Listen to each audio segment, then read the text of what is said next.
La Revolución Rusa. El triunfo en octubre de 1917 de la llamada Revolución Bolchevique en Rusia fue en realidad un golpe de Estado dado por un partido minoritario que aprovechó una situación de vacío de poder y de descomposición del Estado zarista y la insurrección popular, debido a la penuria y las masacres sufridas a raíz de una serie de graves derrotas militares en la Primera Guerra Mundial. El intento de modernización que el zar Alejandro II impulsó al comienzo de su reinado fue bruscamente frenado por el movimiento revolucionario, que empleó el terrorismo y que tras varios intentos frustrados acabó asesinando al zar en 1881. A partir de entonces, el régimen zarista, que en ningún momento dejó de ser autocrático, acentuó su carácter represivo. Durante la segunda mitad del siglo XIX, el gobierno imperial, empeñado en una costosa expansión territorial por Europa y por Asia, se había abierto a una importante industrialización. Tras la abolición de la servidumbre de la gleba en 1861, cientos de miles de campesinos hasta entonces con movilidad restringida se desplazaron a las ciudades aglutinándose en grandes arrabales, en unas condiciones de miserias desconocidas entonces en el resto de Europa. No obstante, a principios del siglo XX Rusia seguía siendo un país rural, donde el 85% de la población vivía en el campo, y aunque en el fértil sur algunos campesinos, los llamados kulaks, se habían enriquecido, el número de campesinos sin tierra era enorme y vivían en una situación precaria de pobreza extremas. Desde el siglo XVIII, coincidiendo con las hambrunas y las epidemias, en Rusia se dan rebeliones cíclicas contra los nobles y terratenientes. La hacienda estatal y toda la economía de Rusia estaba dominada por el capital extranjero, especialmente el francés, y nunca llegó a existir una burguesía ciudadana con suficiente consistencia para imponer las ideas políticas liberales civilizatorias europeas. El proceso de industrialización fue violento y mal aceptado por los campesinos, que habían sido bruscamente proletarizados.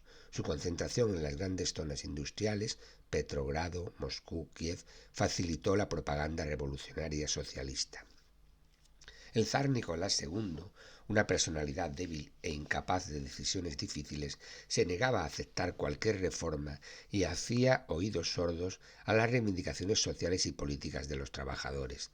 Desde finales del siglo XIX, la política rusa se caracteriza por los numerosos intentos de obtener el poder por la fuerza, mediante insurrecciones y golpes de Estado, y de atentados terroristas.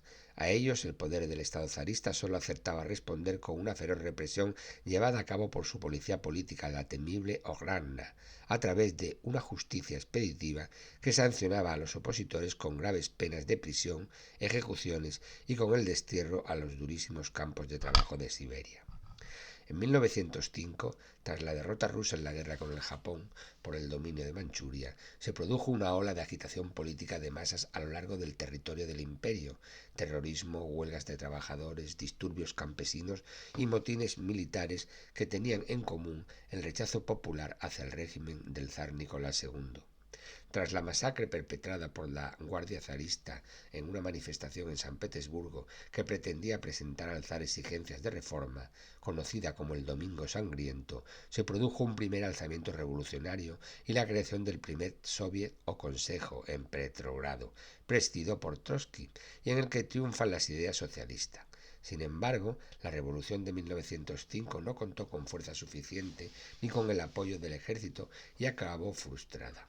Finalmente, condujo al establecimiento de una monarquía constitucional limitada y a la creación de la Duma, la Asamblea Parlamentaria Estatal del Imperio Ruso. Los instigadores revolucionarios fueron presos o huyeron al exilio, y la oposición burguesa se hizo con el poder y preconizó la instauración de un poder monárquico constitucional. 9 años después, iniciada la guerra de 1914, la burguesía ciudadana participó activamente en el esfuerzo bélico, encauzándolo a través de los Zemstvos o administraciones provinciales. Como en el resto de Europa, el gobierno ruso esperaba una rápida y victoriosa terminación de la guerra, porque el conflicto retrasaba las urgentes reformas agrarias y sociales que necesitaba el país. La prolongación de la guerra y las derrotas agravaron una situación de penuria social y el caos organizativo y económico existente. El zar Nicolás II fue considerado el principal responsable, en cuanto que asumió personalmente la dirección militar en el preciso momento de las grandes derrotas de 1914 y 1915, cuando los partes de bajas del ejército ruso batían todas las marcas: 1.700.000 muertos y 5.950.000 heridos. Las fábricas no producían lo suficiente, la red ferroviaria era ineficiente y el suministro de armas y alimentos fallaba en el ejército. La hambruna se extendió entre la población civil y las mercancías comenzaron a escasear incluso en la capital. La Duma, constituida por liberales y progresistas, aconsejó al zar formar un nuevo gobierno y convocar elecciones libres con sufragio universal, pero Nicolás II, celoso de su autoridad, desoyó a los liberales. Comenzó a secundar a la zarina en su política arbitraria y a su corte de aduladores, y perdió el liderazgo y el contacto con la realidad del país. La impopularidad de su esposa, la zarina Alejandra, de origen alemán, aumentó el descrédito del régimen. En diciembre de 1916, con el asesinato perpetrado por el príncipe Yusupov del monje Rasputín, asesor oculto de la emperatriz y genio maléfico de la política autocrática. El mes de febrero de 1917 reunió todas las características necesarias para una revuelta popular: invierno duro, escasez de alimentos, hastío hacia la guerra. La revolución se inició con la huelga espontánea de los trabajadores de las fábricas de Petrogrado. Las huelgas y las manifestaciones se generalizaron y la tensión fue en aumento. Las consignas, hasta el momento más discretas, se politizaron: abajo la guerra, abajo la autocracia. En esta ocasión los enfrentamientos con la policía se saldaron con víctimas en ambas partes. Los manifestantes se armaron sustrayendo armas de los puestos de la policía. Tras 3 días de manifestaciones, el zar ordenó la movilización de la guarnición militar de la capital para sofocar la rebelión. Los soldados mataron a muchos manifestantes, pero finalmente no resistieron las sucesivas tentativas de confraternización con el pueblo. Con un ejército amotinado tras las graves derrotas, la jerarquía militar se mostró incapaz de reprimir la insurrección y el zar Nicolás II se vio obligado a abdicar en su hermano. Pero el día siguiente su hermano, el gran duque Miguel Alexandrovich, incapaz de encontrar apoyo suficiente, rechazó también la corona. Fue el fin del zarismo y se produjeron las primeras elecciones al Soviet de los Trabajadores de la capital, el Soviet de Petrogrado. El primer episodio de la revolución se había saldado con más de un centenar de víctimas, principalmente manifestantes, aunque la caída rápida e inesperada del régimen, con unas pérdidas humanas relativamente pequeñas, suscitó en el país una ola de entusiasmo y un sentimiento de liberación. En medio del caos revolucionario, los miembros de la Duma pretendieron asumir el control político en el Estado, formando el gobierno provisional. Pero entretanto la revolución se había contagiado por toda Rusia y la masa de trabajadores y campesinos dirigidos por los elementos socialistas se había politizado, y los consejos o soviets de obreros y soldados dominados por los socialistas se extendían desde Petrogrado a las demás ciudades y a las zonas rurales del país. El programa del Soviet de Petrogrado recogía exigencias revolucionarias inasumibles para la burguesía liberal: firmar la paz de manera inmediata y poner fin así a la Primera Guerra Mundial, otorgar la propiedad de la tierra a los campesinos, la implantación de una jornada laboral de 8 horas, el establecimiento de una república democrática. Un programa inaceptable para la burguesía liberal, que era mayoritaria en la Duma. Desde el 15 de marzo la dirección de dicho gobierno fue tomada por Georgi Lyov, un liberal progresista del Partido Democrático Constitucional. El gobierno consideraba que sólo la futura Asamblea Constituyente, elegida por sufragio universal, tenía derecho a decidir sobre la propiedad de la tierra y el sistema social. En abril de 1917, la llegada a Petrogrado de Lenin, que había sido propiciada por el gobierno alemán desde el exilio en Suiza, reforzaría la posición de los bolcheviques. Era lunes de Pascua y los obreros se volcaron en masa en su recibimiento en la estación de Finlandia, como el jefe de los emigrados revolucionarios.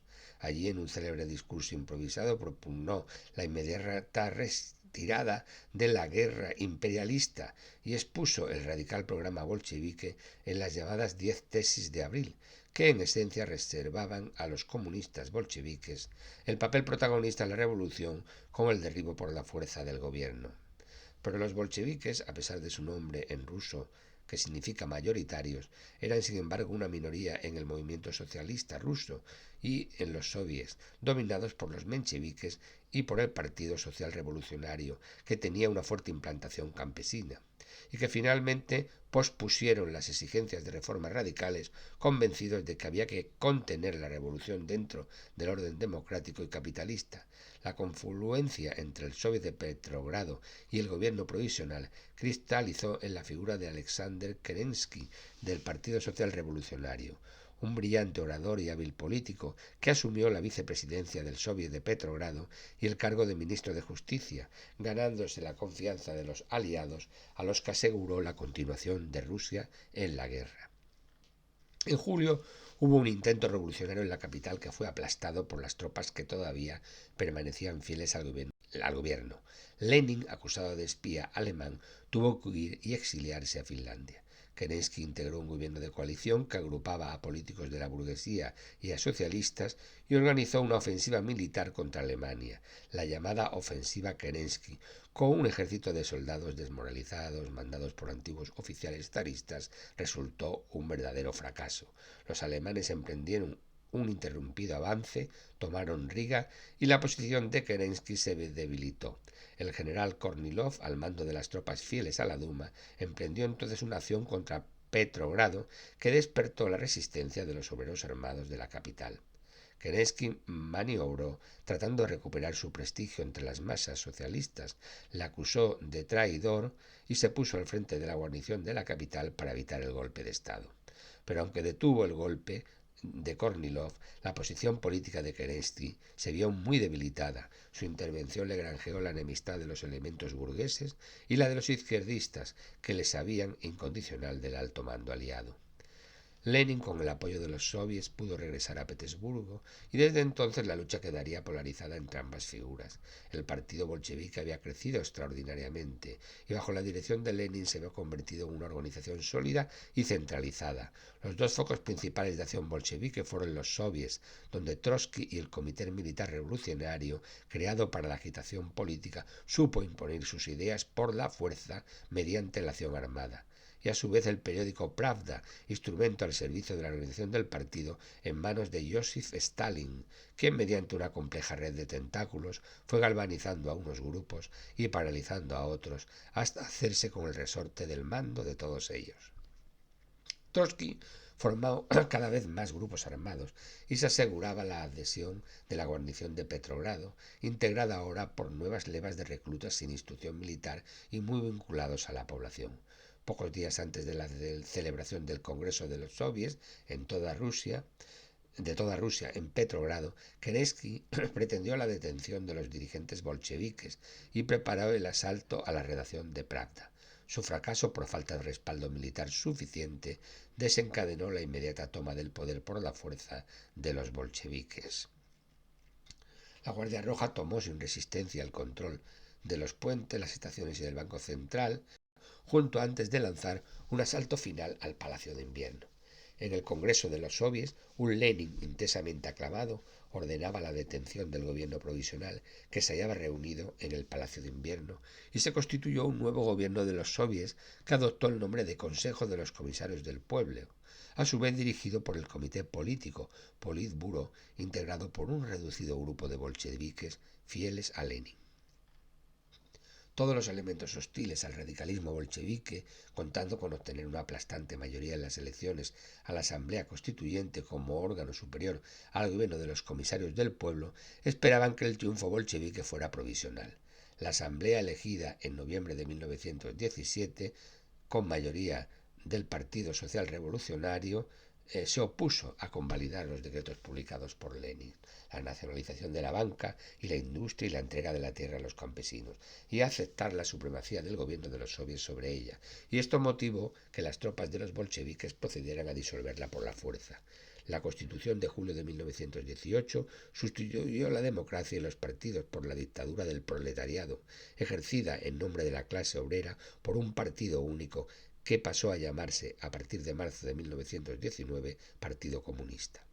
Ya en 1917 el Comité Militar Bolchevique, en previsión de la dura oposición irreductible, había creado la Comisión de Actividades Contrarrevolucionarias, la llamada Checa, que imprimiría una terrible huella represiva en el Estado soviético. Su primer jefe fue el comunista polaco Jarzynski, del que se cita una frase que resume su pensamiento y actitud.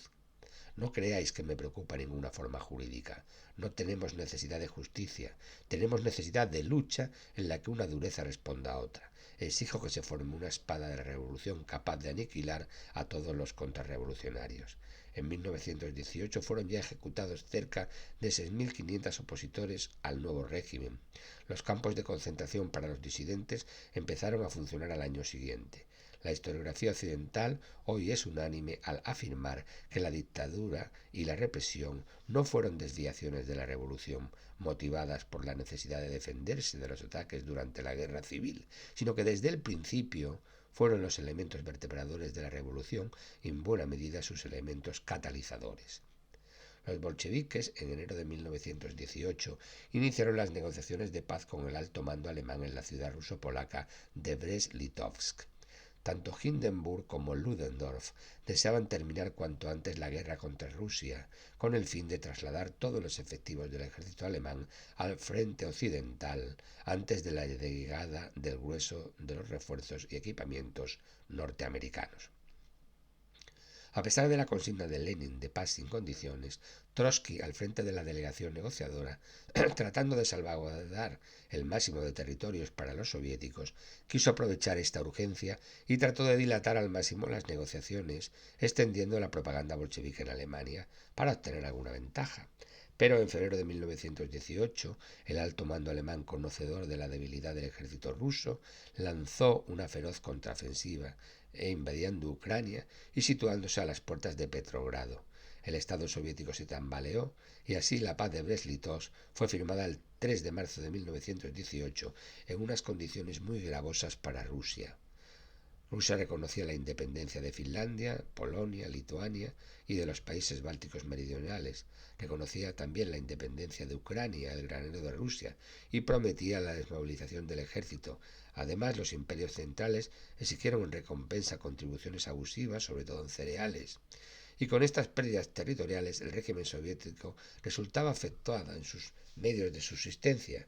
A ello hay que añadir las infracciones alemanas al tratado, como la ocupación de Crimea, de la cuenca del Don y la Transcaucasia, con el apoyo turco, y la entrega de la Besarabia, parte oriental de la actual Moldavia, a Rumanía.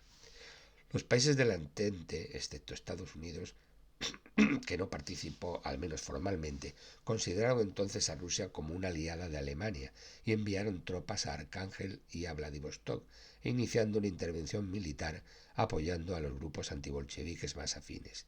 El gobierno soviético trasladó la capital a Moscú, mejor resguardada del alcance occidental, y se negó a reconocer la deuda zarista con los países enemigos del Entente, publicando los infamantes tratados secretos de la diplomacia aliada. Entre 1919 y 1922, Rusia se enfrentó a 4 años de despiadada guerra civil, no solo contra los ejércitos blancos antibolcheviques, apoyados por fuerzas extranjeras.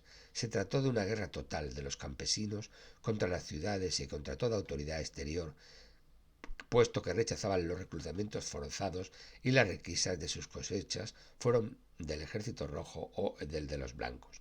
Había guerra en la zona del río Don, en torno a los cosacos de Krasnov, aliado del general zarista Denikin, que operaba en Kubán, entre el Mar Negro y el Cáucaso.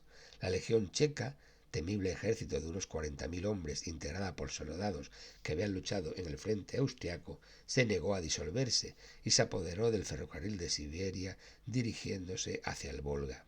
En el verano de 1918, el almirante zarista Kolchak, que operaba en Siberia, logró concentrar bajo su mando a todos los movimientos de resistencia.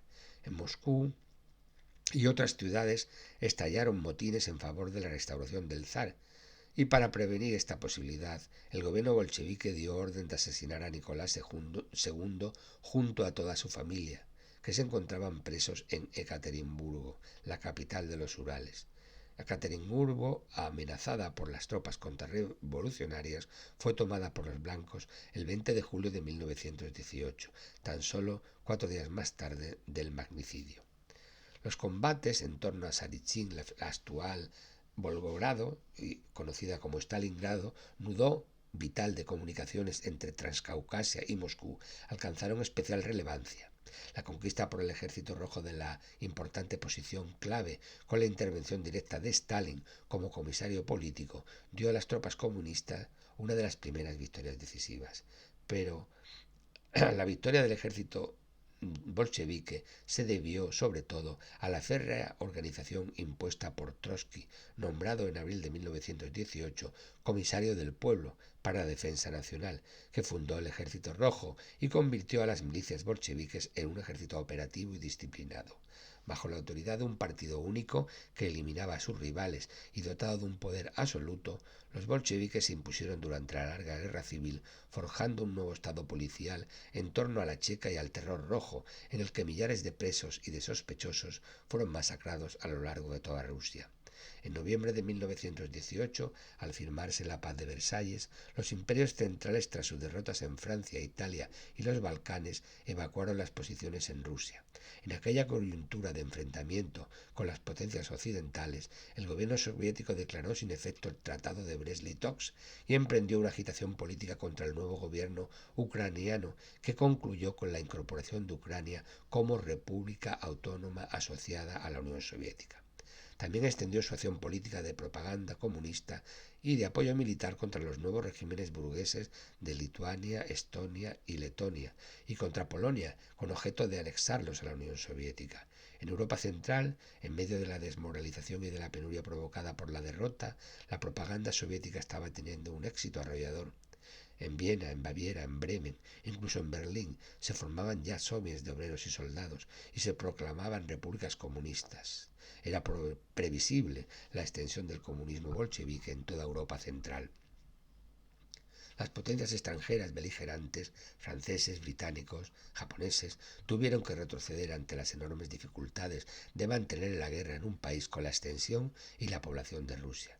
Los aliados occidentales reconocieron su fracaso y retiraron las tropas de Rusia. Desde entonces se limitaron a ayudar a los enemigos enviando dinero, material y consejeros militares, y trataron de apoyar a los partidos democráticos burgueses en los nuevos estados limítrofes, los países bálticos, Polonia y Rumanía, formando lo que se consideraba un cordón sanitario frente a la expansión ideológica del comunismo.